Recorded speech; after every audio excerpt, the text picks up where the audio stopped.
Este programa contém filmagens raras da Segunda Guerra Mundial, achadas durante uma pesquisa de 2 anos pelo mundo. Boa parte nunca foi vista em TV antes. As imagens foram restauradas digitalmente para sua cor original em alta definição. Algumas são muito explícitas e recomenda-se discrição ao espectador.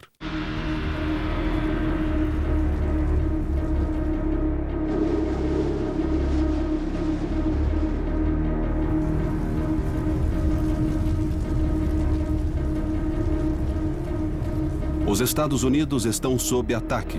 E do norte de Nova York, o fazendeiro Art Sweeney parte para combater os alemães no norte da África. Navios de guerra nos escoltam em zigue-zague para impedir que os U-boats captem nosso rastro.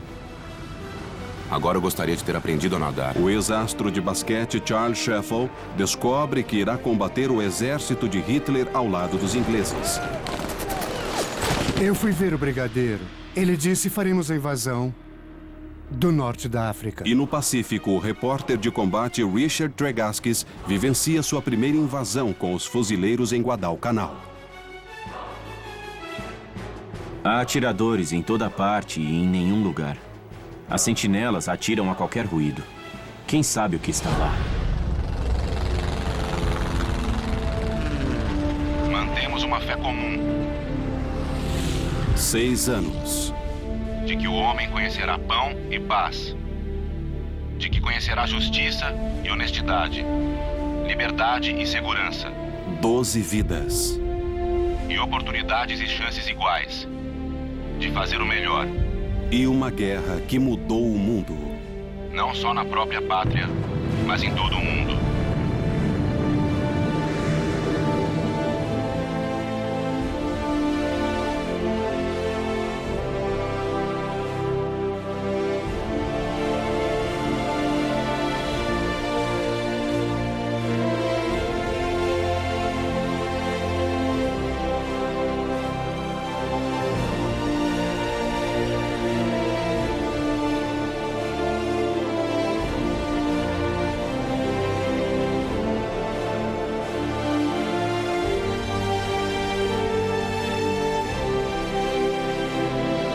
Os filmes perdidos da Segunda Guerra Mundial.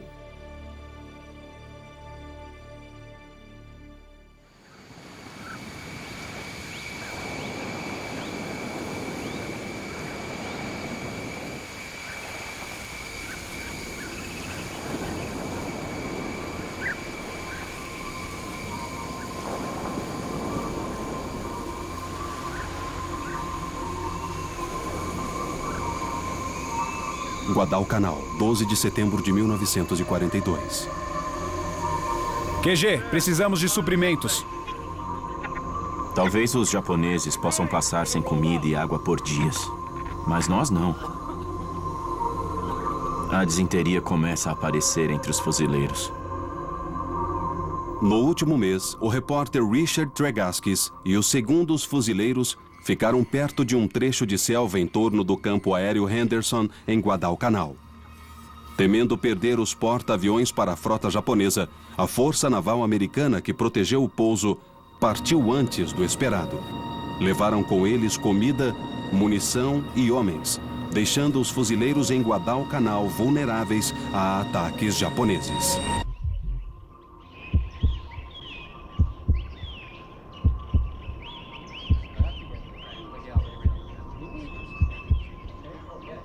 Os boatos circulam. Nossos aviões de patrulha localizaram 14 navios japoneses, transportadores, cruzadores, indo para Guadalcanal. Deus nos ajude.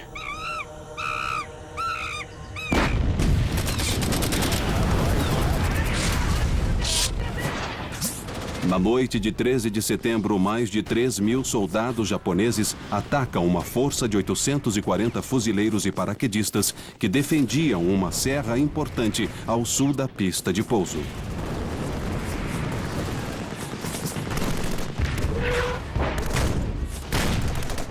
Se os japoneses passarem, os americanos serão derrotados.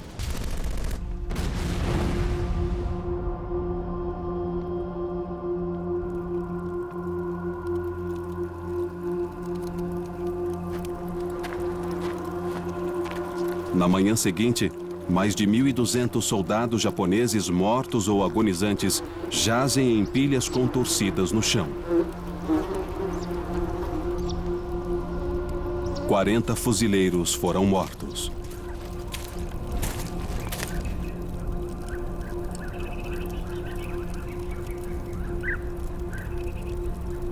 De volta ao posto de comando, Richard Tregaskis sobreviveu à sua primeira luta armada. Ele parte do posto e sobe a serra para avaliar a carnificina. O topo da colina foi queimado. Há trechos negros, carbonizados, onde granadas japonesas explodiram. Em toda parte se vêem cartuchos de granadas de mão, cartuchos vazios de rifles, caixas de munição.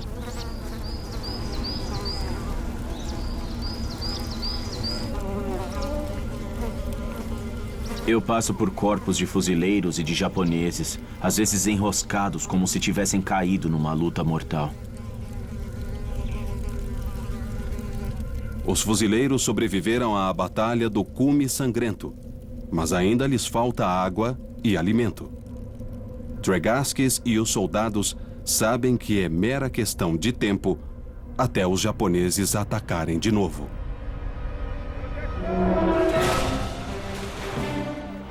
Meu Deus, um porto inteiro cheio de nossos homens. Milhares deles. Não conseguimos conter a empolgação quando eles desembarcam. 5 semanas após deixar os fuzileiros lutando sozinhos em Guadalcanal, a Marinha Americana finalmente passa pelas forças navais japonesas e entrega reforços, alimentos e remédios. Mas a luta por Guadalcanal está longe de acabar. Os novos fuzileiros falam duro e alto quando desembarcam. Mas não sabem em que estão entrando. Eu gostaria de não saber o que eles estão para descobrir. Após 2 meses, eu já vi o bastante. Mais do que o bastante. Eu pego carona em um voo partindo do campo Henderson e vou embora dali.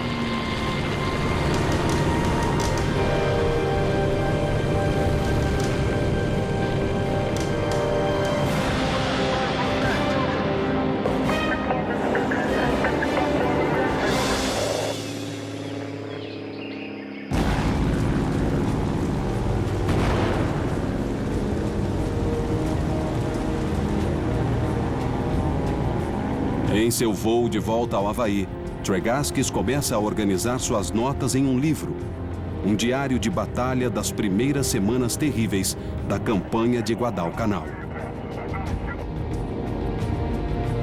Eu quase me senti culpado por partir. Os fuzileiros ainda poderiam perder. Os japoneses tinham muita garra de lutar. Mas eu tenho que dizer, no geral, eu estou feliz por sair daquela ilha miserável e desolada.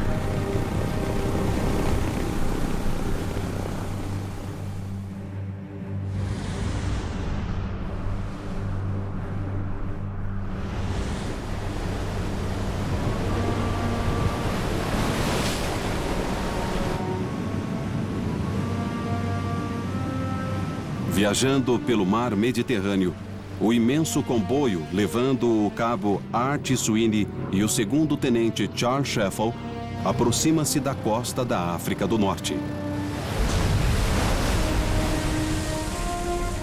O ex-astro do basquete dos Oklahoma A&M está a bordo de um transportador inglês. Vamos à terra na segunda leva. Embora esteja nervoso e ansioso, não tenho ideia do que nos espera. O codinome da operação é Tocha. O plano é desembarcar 65 mil soldados ingleses e americanos nas colônias francesas de Marrocos e Argélia.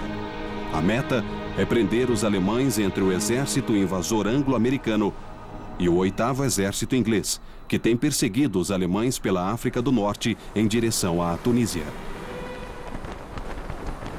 Após passar por 10 semanas de treinamento especial na Inglaterra, Sheffel e os americanos sob seu comando agora são parte de uma unidade inglesa temporária. Será a primeira vez que o formando do treinamento de oficiais da reserva comandará tropas em batalha. Uma vez. Olha só, Brita. Vai, manda esses dados. Eu quero... Joga logo. Olha só, muito bom. Vai lá. À noite antes do desembarque, vou ver meus homens sob o convés. Estão agindo como crianças empolgadas. Mas digo para se concentrarem e se aprontarem. 7 de novembro de 1942, próximo à costa da Argélia.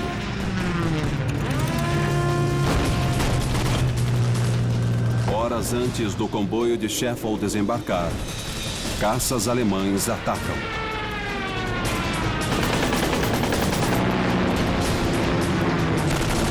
Eu me sinto totalmente indefeso. Quero desesperadamente sair deste navio. Parece uma armadilha mortal.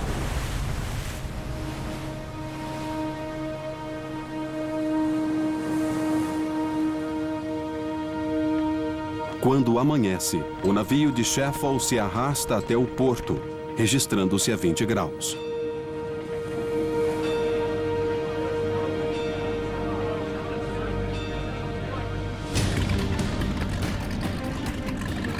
A Operação Tocha foi uma surpresa total.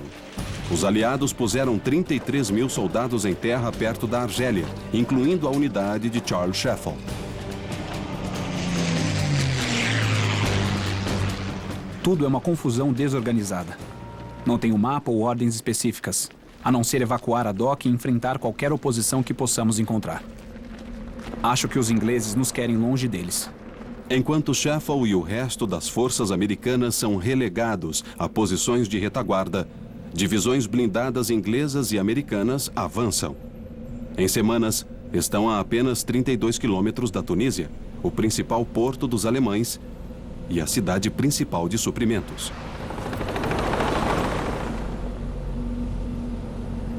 Mas, antes que os ingleses lancem um ataque definitivo sobre a cidade, forças alemãs preparam um ataque furioso, detendo os ingleses no caminho.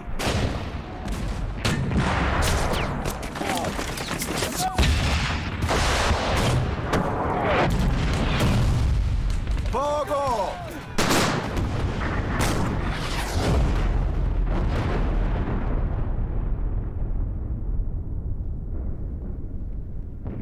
Atrás da linha de batalha, Charles Sheffield fica impaciente com seus superiores ingleses.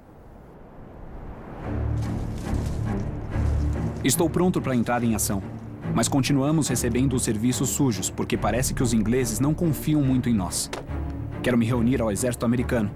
Estou farto e, após uma discussão acalorada com meu brigadeiro inglês, nos mandam partir. Muito bem. Ele não precisa dizer duas vezes. Reúno meus homens e saímos para achar o 9º Exército.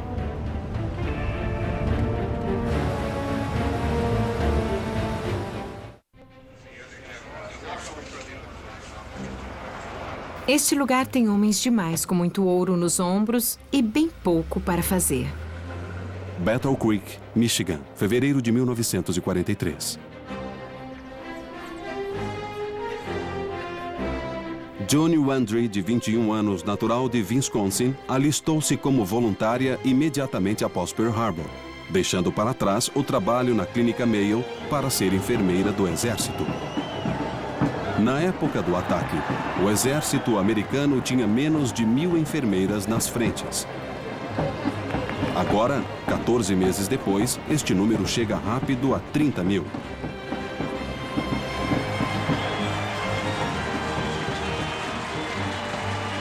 Na noite anterior a deixar o treinamento em Michigan, June escreve uma carta para casa. Eles distribuem nossa roupa de combate enviada pelo exército. Roupa de baixo pesada, uniforme e capa de chuva. Todas em tamanho grandes para homem. Dizem que é o que teremos de usar, até acharem algo mais adequado. Minhas ordens são de reportar-me ao campo Kilmer, em Nova Jersey. De lá, serei enviada à África do Norte. É um alívio finalmente partir. Precisam muito de enfermeiras cirúrgicas lá.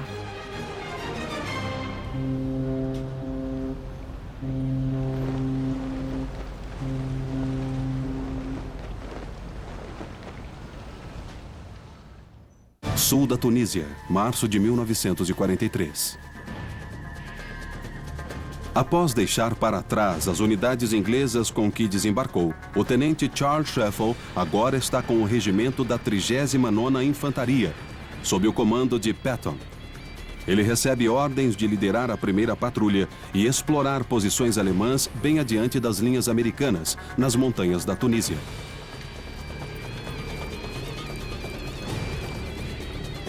Leva os homens para uma serra distante.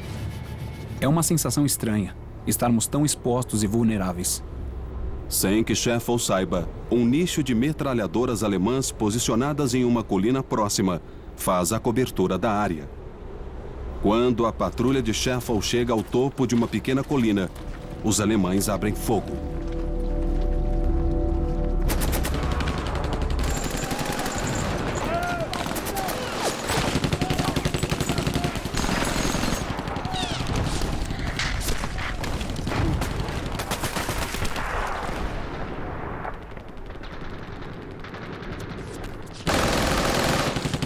Sheffel e seus homens são encurralados, sem esperança de fuga.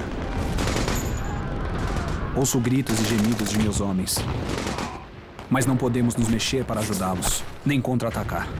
Sheffel ordena aos homens para ficarem calmos e cavar trincheiras.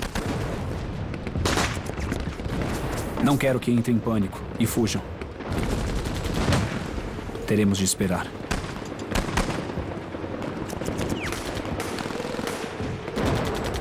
Tenho a deprimente sensação de que estamos totalmente sozinhos.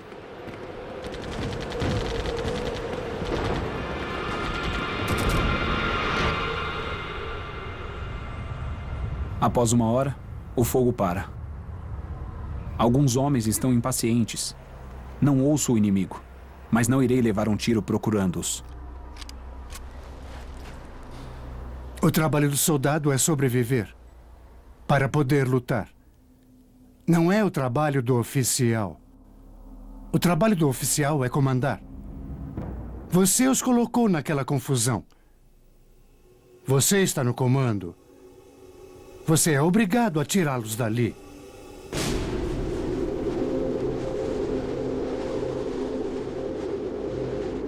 Um rapaz grita: "Eles se foram!" Está apenas a 10 metros de distância. Ordeno que fique onde está. Digo para se mexer só quando escurecer.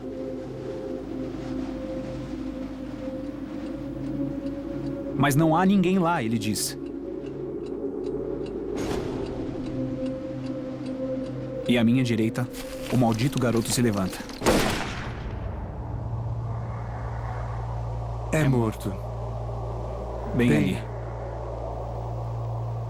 Então gritei para os meus homens: droga, ninguém mais se levante de jeito nenhum.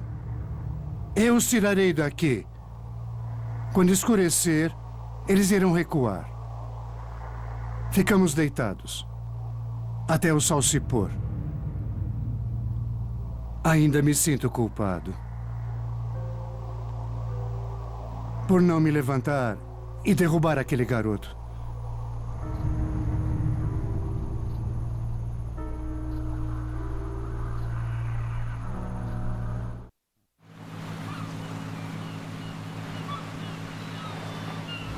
É hora de dizer adeus aos vários amigos que fiz durante a passagem. Todos se perguntam: qual é o nosso futuro e quanto tempo viveremos? Oran, Argélia, abril de 1943. Após 2 semanas de zigue-zague pelo Atlântico para evitar os U-boats alemães, o navio da enfermeira Johnny Wendry finalmente aporta na Argélia. A linda vista do navio se desfaz com o cheiro da praia. É sobrepujante, como estar de volta à Idade das Trevas. As pessoas realmente vivem em tamanha sujeira e imundície? É de partir o coração.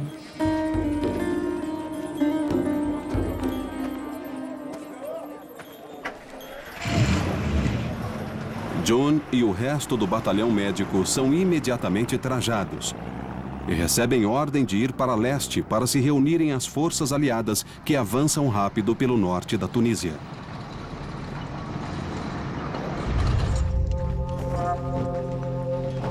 Quando chegam ao hospital de campo, 7 ambulâncias cheias de homens feridos já os esperam.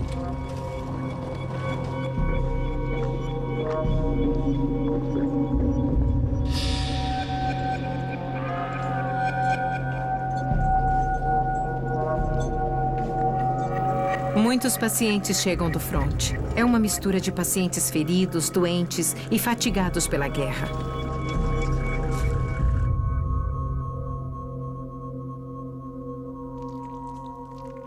Cinco enfermeiras estão de serviço. Uma delas, eu, a sortuda, recebe o turno de 24 horas na tenda de operação.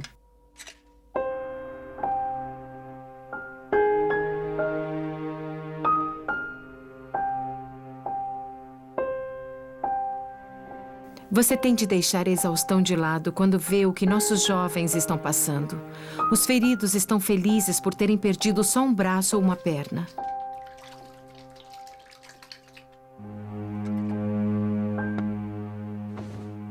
Ainda bem que tenho muita energia. Não sei como as enfermeiras mais velhas aguentam o ritmo. Tunísia, abril de 1943.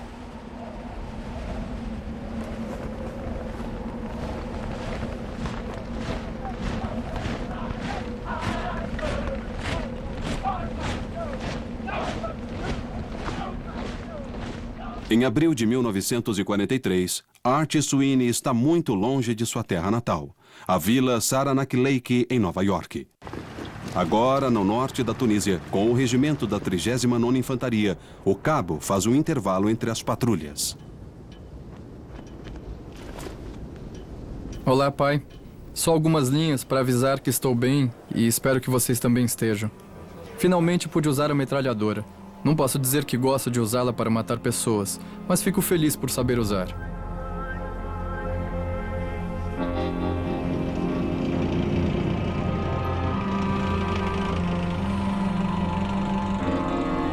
Está muito calmo aqui esta noite. Talvez a guerra acabe logo. Vocês receberão meus cheques logo. Será um pouco mais que da última vez. Ganhei dinheiro em um jogo e achei que podiam precisar. Bem, é hora de me apresentar. Sinto saudade de todos. Com amor, Art.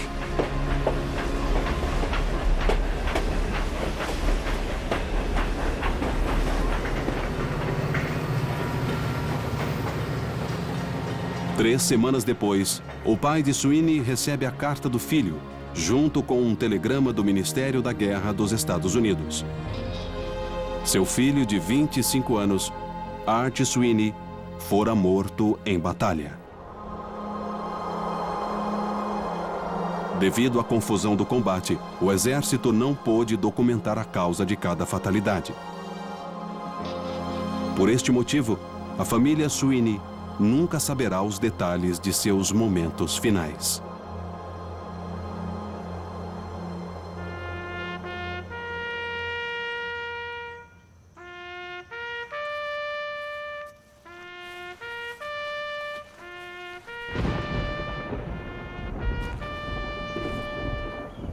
Casablanca, Marrocos francês. O presidente Roosevelt visita a África do Norte. Esta geração de americanos veio a perceber, ou foi pressionada a perceber, que há algo maior e mais importante que a vida de um indivíduo ou de qualquer grupo individual. Algo pelo qual um homem sacrificará e com alegria não só seus prazeres, não só seus bens, não só sua associação com aqueles que ama, mas a própria vida.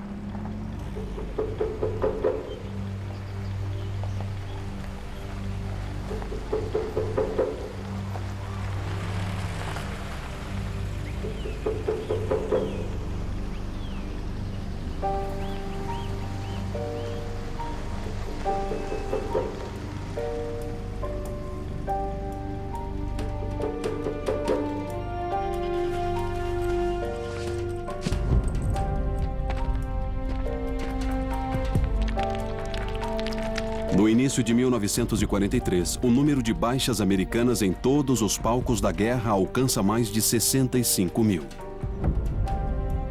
Enquanto os americanos são forçados a enfrentar a grave realidade da guerra, o livro do repórter Richard Tregaskis, Diário de Guadalcanal, chega à lista de mais vendidos. Sua descrição crua e resoluta dos homens na linha de batalha assusta e cativa o público americano, trazendo a realidade e o heroísmo da guerra ao lar de milhões de pessoas. Havia um recruta de primeira classe, Ray Herndon. Ele foi ferido gravemente e disse a um dos amigos: "É melhor vocês irem, eu já estou acabado. Eu posso pegar mais 3 ou 4 bastardos antes de morrer." O cabo Walter J. Burek, da Pensilvânia, 2 vezes durante a noite atravessou a borda exposta da serra sob fogo pesado. Em novembro de 1942, as forças navais americanas interditaram Guadalcanal, tornando impossível para os japoneses desembarcar com reforços e suprimentos. O sargento John R. Morrill, de Greenville, Tennessee, tinha sido separado do resto dos fuzileiros, mas de algum modo ele passou impune. Às 8h30 da manhã, os japoneses atacaram com baionetas, mas foram rechaçados. Agora, na primeira semana de fevereiro de 1943, 14 meses após Pearl Harbor, Guadalcanal finalmente está garantida. É a primeira grande vitória americana em terra contra as forças do Japão Imperial.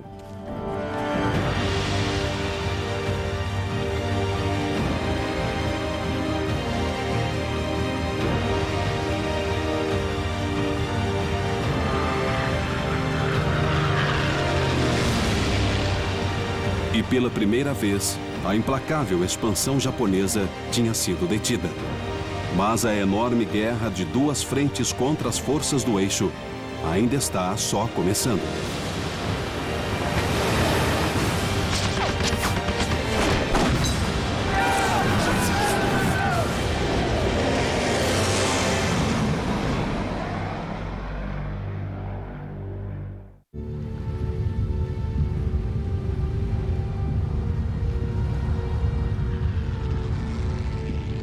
Budge Harbor, Alaska, abril de 1943. De que vale estar numa guerra sem ver ação? Eu me alistei para lutar. Nos 2 últimos anos, o imigrante judeu austríaco Jack Werner treinou com a 7ª Divisão do Exército Americano com uma meta em mente.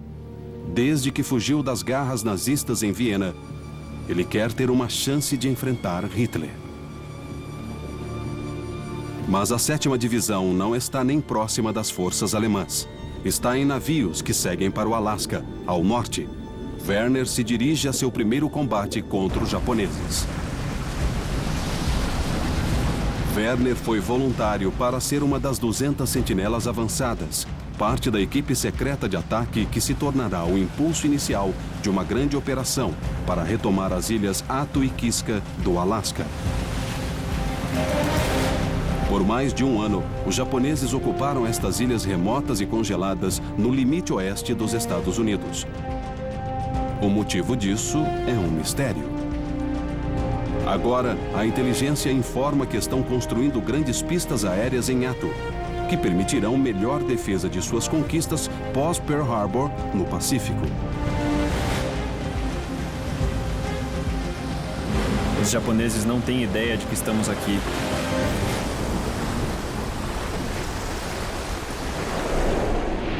Ilhas Aleutas. Nas montanhas perto de El Guetar,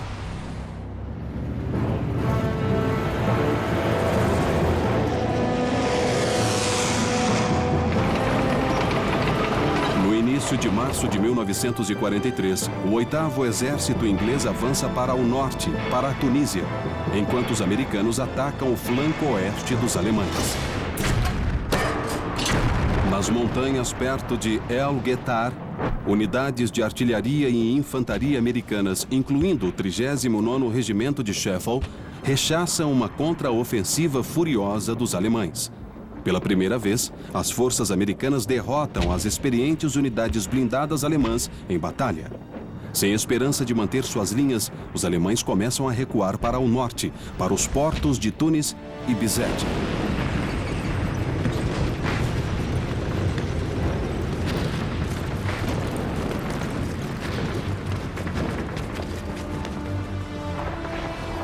Charles Scheffel, agora testado em batalha, e o 39º Regimento perseguem o inimigo pelas serras empoeiradas do norte da Tunísia. Esperam capturar os alemães em retirada antes que o inimigo possa se esconder.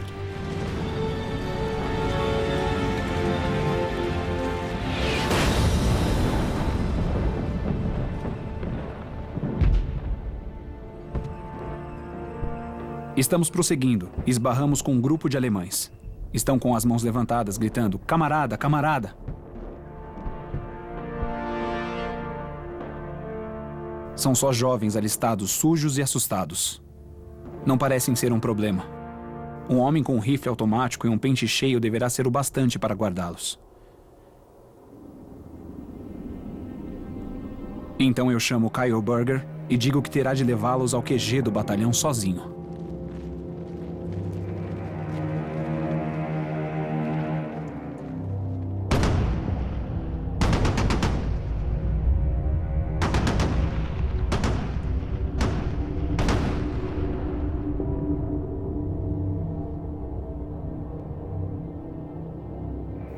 Kyle Berger vem voltando e percebo o que aconteceu. Ele assassinara os prisioneiros. Pus a mão em minha arma. Estava pronto para matá-lo. Um de meus homens disse: "Senhor, não sabe, mas ele é judeu. E me diz que seus pais foram mortos por nazistas na Alemanha.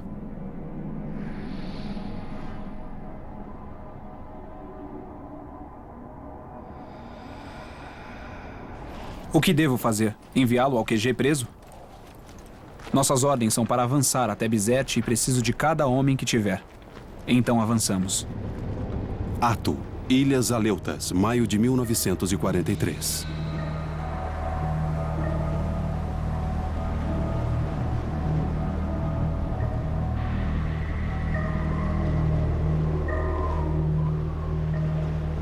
O vento é quase insuportável. Sinto um medo terrível, só de imaginar o que está por vir.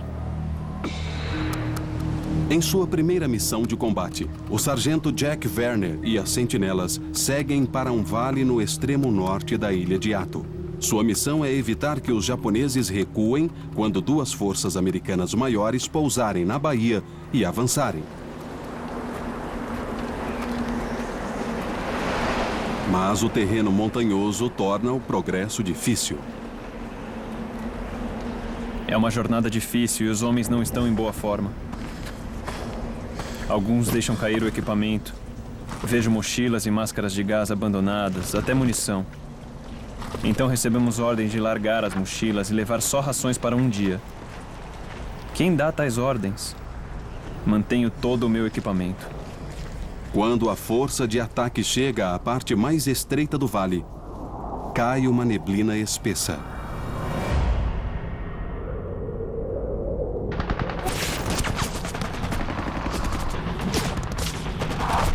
Fogo pesado de metralhadoras penetra a neblina, prendendo-os no lugar. Na praia, o 17º Regimento de Infantaria chega a Ato sem oposição.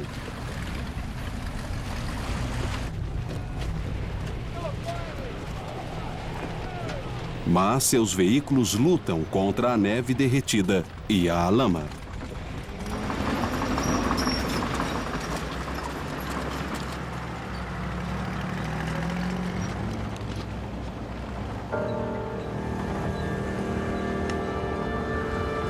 Werner e sua força de ataque estão isolados, sem comida, apoio de fogo ou contato com o comando. E o inimigo continua atirando. Onde está o 17º? Eles deveriam estar aqui em 24 horas. Alguém ao menos sabe onde nós estamos?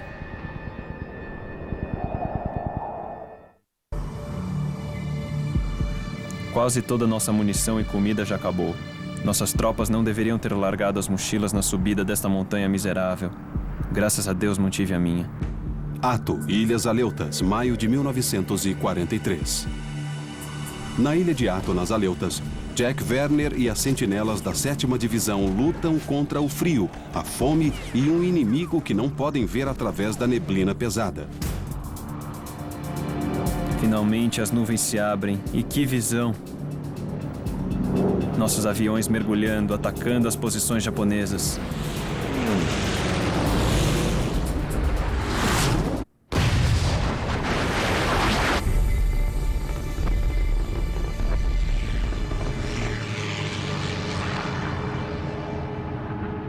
Nosso capitão ordena que avancemos imediatamente. Quando chegamos em terreno aberto, vemos as nossas tropas. O 17º está à nossa volta. Um dos oficiais me vê e diz: "Os sentinelas, por Deus, achamos que tinham sido dizimados." Queimados de frio e quase mortos de fome, Werner e as sentinelas são enviados para a recuperação por trás das linhas.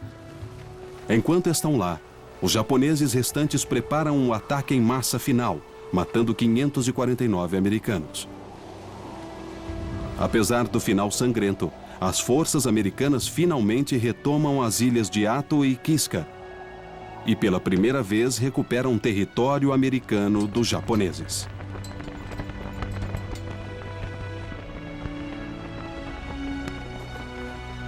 Estou simplesmente em júbilo. Finalmente tenho a chance de me provar em combate e de me sentir como um homem que pode sobreviver. Acho que foi o que eu aprendi. Aprendi no exército e reconfirmei isso em combate. Foi uma experiência positiva até onde eu sei. Eu odeio dizer isso porque muitas pessoas foram feridas e mortas. Por que deveria ser positivo para mim? Mas foi.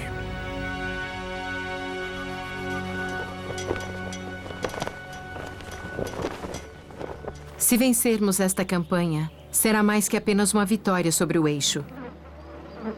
Será também uma vitória médica sobre doenças e ferimentos de batalha. Tunísia, maio de 1943. Um mês após chegar à África do Norte, o batalhão médico da enfermeira Johnny Wendry segue o exército americano que avança perto de Bizerte.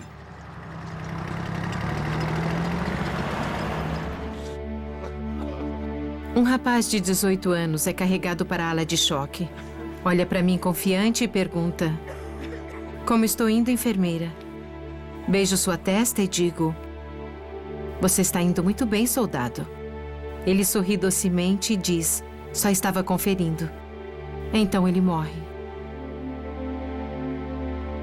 Nós todos choramos em particular, mas não diante dos rapazes. Nunca diante dos rapazes.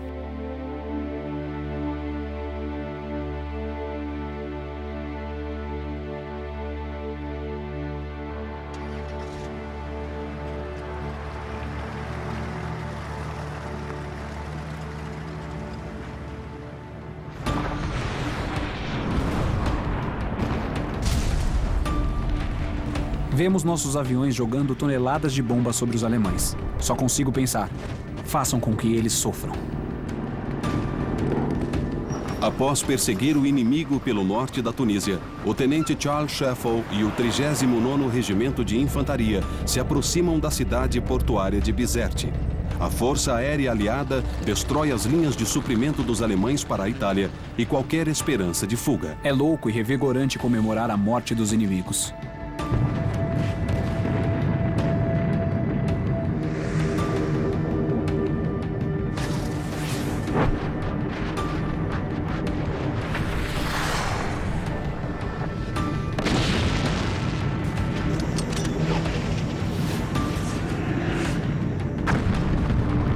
Após uma semana de ataques implacáveis por ar e por terra, o último vestígio dos nazistas no norte da África é esmagado.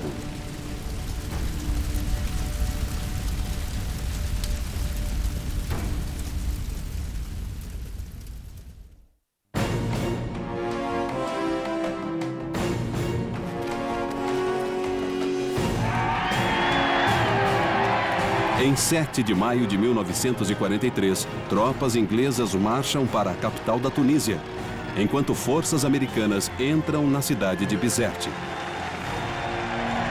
5 meses após os desembarques da Operação Tocha, os aliados expulsaram os alemães do continente. E os inexperientes americanos se provaram na primeira grande campanha contra os nazistas. Há alegria na vitória. Saber que fizemos o que viemos fazer.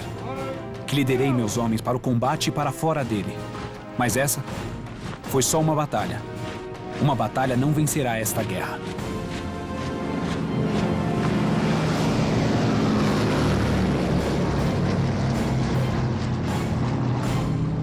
Oahu, Havaí, verão de 1943.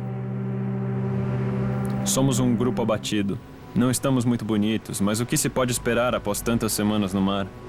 4 meses após ajudar a retomar a ilha de Attu, no Alasca, Jack Werner e a 7ª Divisão atracam no território do Havaí.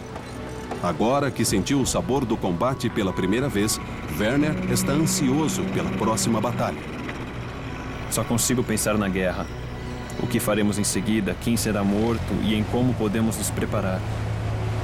Em tempos de crise, quando o futuro estava em jogo, viemos a entender com total reconhecimento e devoção o que é esta nação. A tarefa que nós, americanos, agora enfrentamos, nos testará ao máximo. Nunca antes fomos convocados para tamanho esforço prodigioso.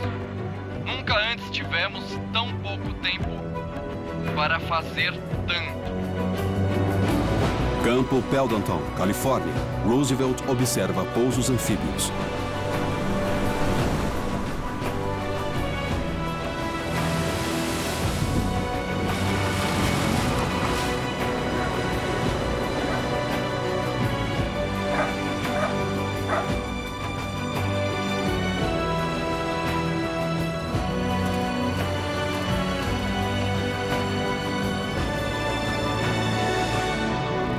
Em julho de 1943, estrategistas de guerra planejam a primeira ofensiva americana na crítica região central do Pacífico. Aqueles americanos que creem que possamos viver na ilusão do isolacionismo queriam que a águia americana imitasse a tática do avestruz. Mas nós preferimos manter a águia como é, voando alto e atacando com força.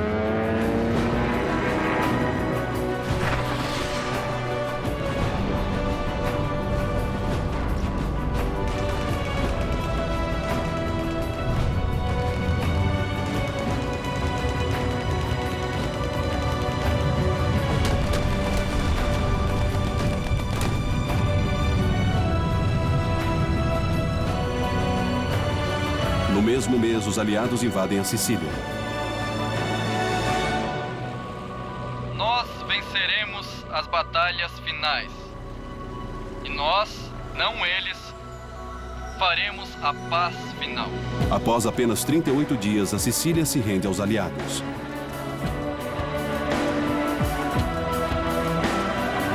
$100.000 soldados alemães fogem para a Itália e se reagrupam.